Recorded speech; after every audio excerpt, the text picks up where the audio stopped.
Let's go ahead and load the Spire up, and I'm going to load this off of my thumb drive, so it'll be a little bit slow. So we're going to open an existing file, and this is on my USB drive, and it's this Ranger Flint round.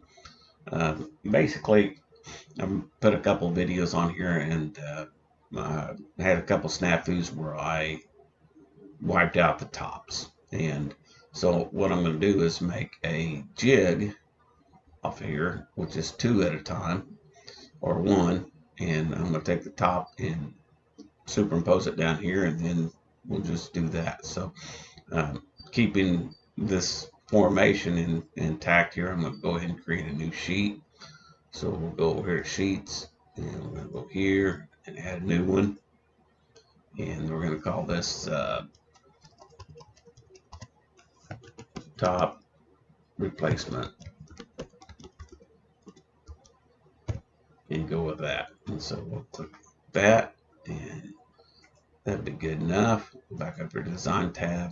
I'm going to take everything that's on here just for the fun of it, and we're going to copy it to the new sheet. So we'll go to copy to sheet, top replacements. So we have a duplicate of everything vector that's on this one, and in good shape here.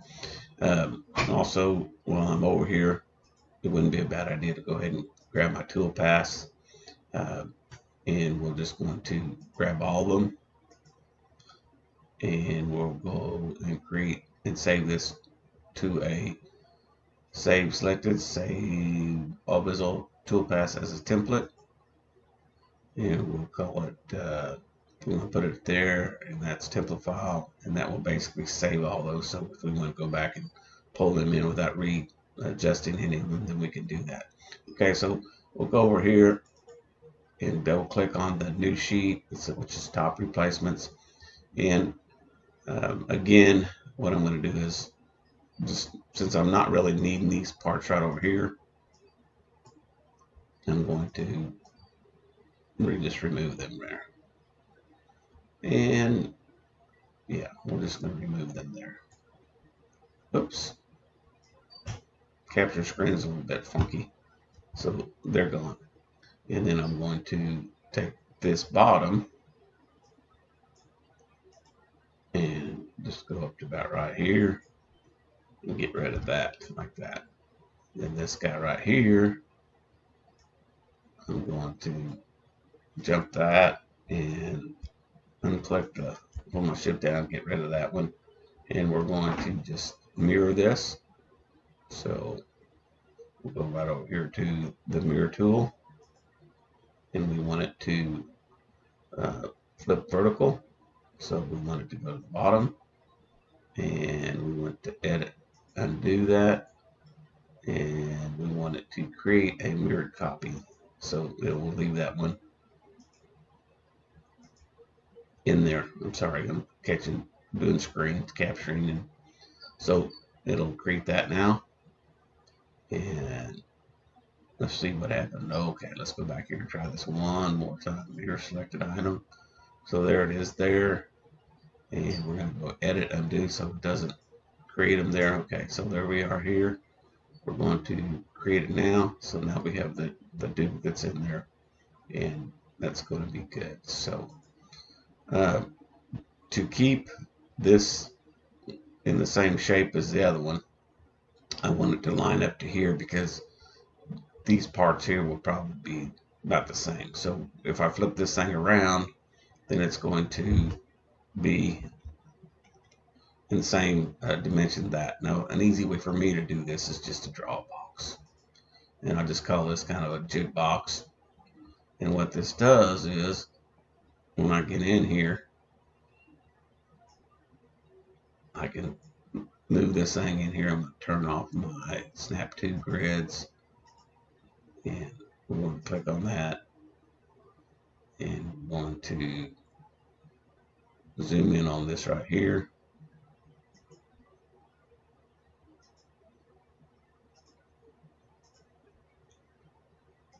Okay, we'll zoom in on that and go up to that point. I'm going to zoom in on it as close as I can get, which is about right there.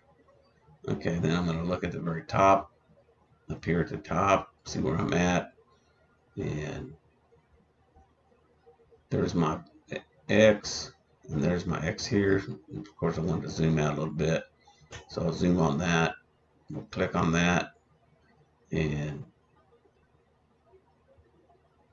we're going to move this down to right here.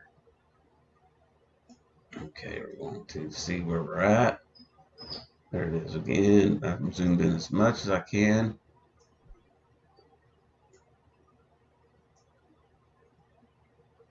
And I could probably put snap it on right now. Okay. So anyway, so that's exactly the size that I need it to be. And now all I can do is just take this right here and move it down here to the bottom. And I'm just zooming out with my mouse, going in to right there. I'm going to zoom in.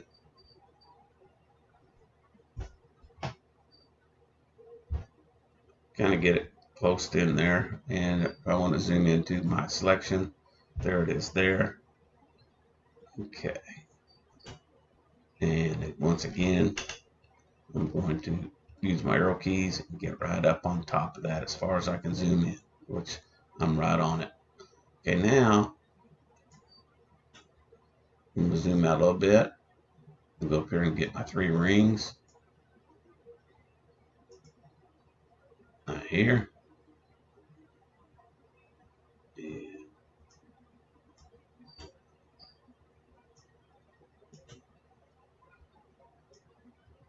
these 3 guys right here. And just grab all of them so that they'll all move at one time.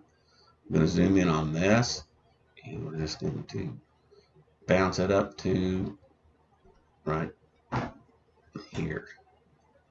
Zoom in again as high as I can get so that it'll be precisely accurate. Okay, so that's really good. So this top and that top will be mirrored, and I can get rid of my boxes here. Get rid of that one. Get rid of that one. Get rid of that one. Get rid of that one. Get rid of that one. Get rid of that one. And you can see it's a little funky with my mouse clicks. Okay, so those are my for that, and then I can resize the sheet if I want to, but it's going to be basically designed to where it sits inside that jig, so that'll remind me that it's going to sit inside this jig here, so everything will be lined up in good shape. And this guy right here, I might flip that over, and an easy way of doing that is just grab it right here and pull it up there, and then just put it back down in there. So got that done, Okay, now I just need to take my pieces for the tops and get my toolpath set up. I'll pin this over here, and I'll import these toolpaths for this one template, and there they are there. No, I don't want it. I just wanted to do it this one. Okay, so pocket the bottom inner hole, and what this does is this. If we're looking at this sheet here, we jump up here, we turn that on. So we don't really want the bottom, okay? So we want the top. So we're going to leave that one alone. So it's this one here, the top void, top inner lip. We'll just check this one here. So that one's good. And we don't need that one, so we just need this one, and we don't need that one. We don't need that one. We do need that one. So we need 2, 4, and 7C. So we'll go back over here to this other side here, and we'll go 2, 4, and 7C. So just as keeping them tagged. Okay, so what we're going to do here is do the top void pocket, and that was in this point here. So do that one there and that one there. Hold down the shift key, and click OK. Calculate. Okay, close that. And so that one's done. Let's look at the pocket top inner lip. So we're going to go over here, just click the 60 degree. We don't want that one to do it. We just want the end mouse to do it. Okay. So there's that one. And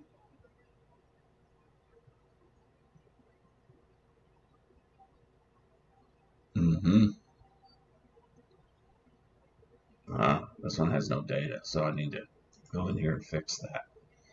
All right, well, I'm going to jump off the screen and quit saving screen captures and get over here and just fine tune this and make sure this is good to go.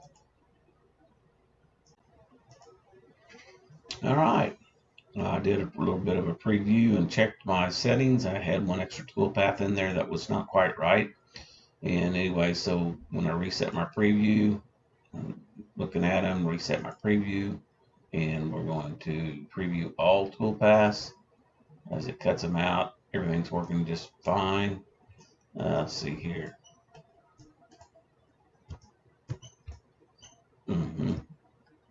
I haven't gotten used to my turning my button around in preview mode yet. But anyway, so there's going to town there.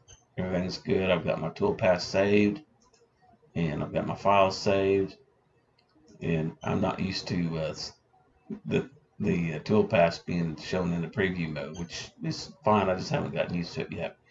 And then so we're good to go there. And then over here on the thumb drive, where I'm at with that, I did end up laying these out and putting them into a top replacement, and there's my toolpaths for that. And I basically use the underline score as a means to give me room on my toolpaths for my shark. Gives me just a little space there so it doesn't truncate the first letter. Sometimes the screen's a little close, hard to read it, and keep my toolpaths down. So anyway, there we go, and it all came out just fine.